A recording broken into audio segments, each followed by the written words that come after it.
Do you guys support the satanic pride propaganda? Yeah, both. You support it? Satan and pride. You support Satan? Mm-hmm. What's God going to think of that? I don't believe in God.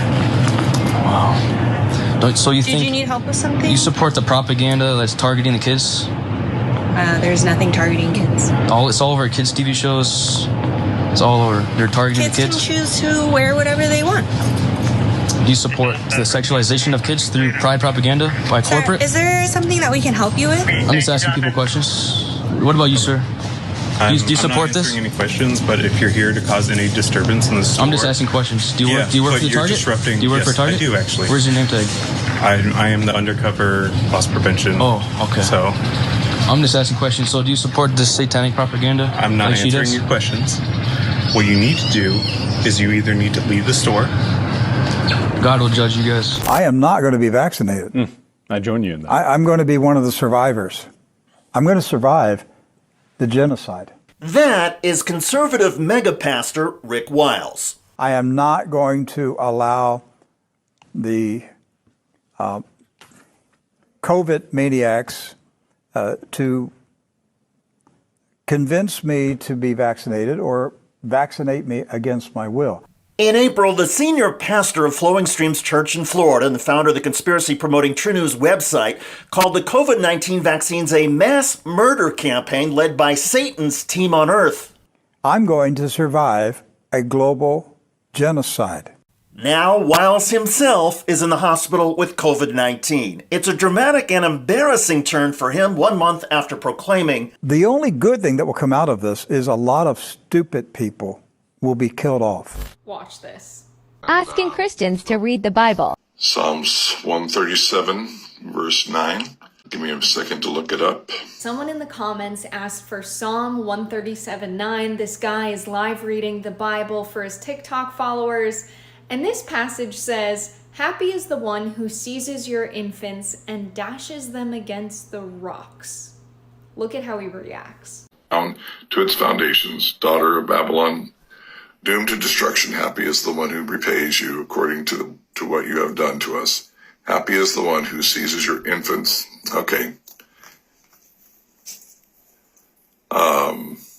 That wasn't even funny. Island. Yeah. Please don't. That's just very disrespectful, you guys. To set me up to, the Bible's bad. No, it's not that. You're misinterpreting it. The one who wanted Romans 3, is that a serious request? To say that it changed your life, that verse changed your life, the dashing of infants against rocks, that changed your life? Sick one. Yeah. So, it's talking about how.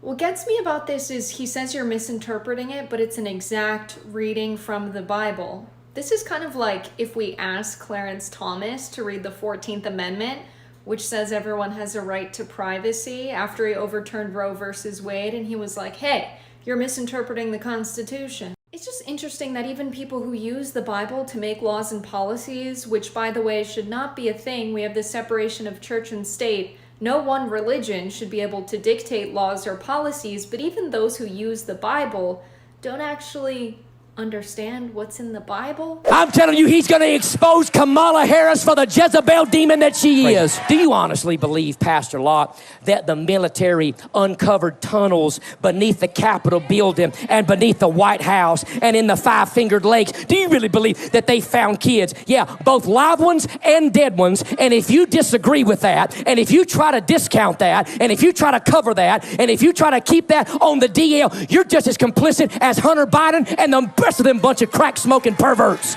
Well, it now appears the cracked-out hypocrite is, you guessed it, Pastor Locke. The Apostle Paul laid out the requirements for the man who fills the pastoral office. 1 Timothy 3, quote, "He must be one who manages his own household well, keeping his children under control with all dignity." Dignity and managing a household well haven't always described Greg Locke. His ex-wife, who he divorced a few years ago, says this pastor and founder of the Tennessee-based Global Vision Bible Church was a deadbeat dad. Melissa Locke says none of their children from their 20 years of marriage live with him or got the requested support from him. Furthermore, she alleges that Greg Locke cheated on her and was physically and verbally abusive. That probably shouldn't come as much of a surprise. You see, last year, Greg Locke threatened to kick in the teeth of a Dunkin' Donuts employee who asked the pastor to wear a mask. Locke confirmed the altercation on his own Facebook page. All of a sudden, here comes Nazi Skippy. He comes walking out with his little mask, and he's like, "Sir, I just want you to know." Now, by the way, he didn't have to embarrass me in front of everybody, but he did, which was probably a mistake, because I'm not a real silent guy when you push my buttons too far. By the way, Locke says he goes to the donut shop twice a day for medium-sized coffees with 7 creams and 5 sugars in each one. Maybe that explains why he's so amped up. Or maybe he is naturally a crazed and violent nut job. Locke is also, wait for it, unqualified educationally to be a pastor.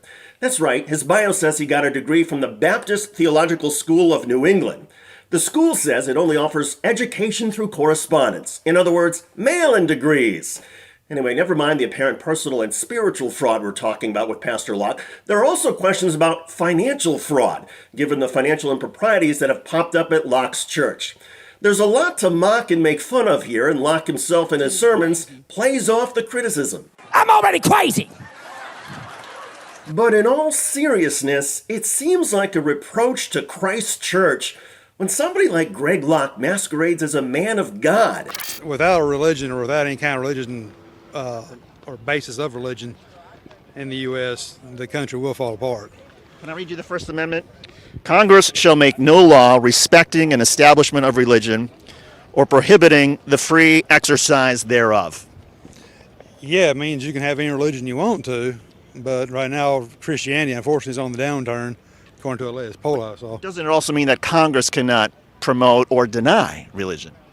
Yeah, they can, or they can't deny or promote one, yes. So if they say, if Congress passes a law or makes a declaration, we are a Christian nation, doesn't that go against the First Amendment? Yeah, kind of. I think there was just a poll that said that 61% of Republicans think that we should declare the United States is a Christian nation. Well, I wouldn't have any problems with that. I mean, it's a freedom of religion, so. But the First Amendment says the government can not stop religion, but also can't establish religion. So wouldn't we be establishing religion if Congress passed something that said we are a Christian nation? I don't think anything like that will pass. Your faith should be yours. That's your freedom. And that's what the country was based on. Your faith, meaning God.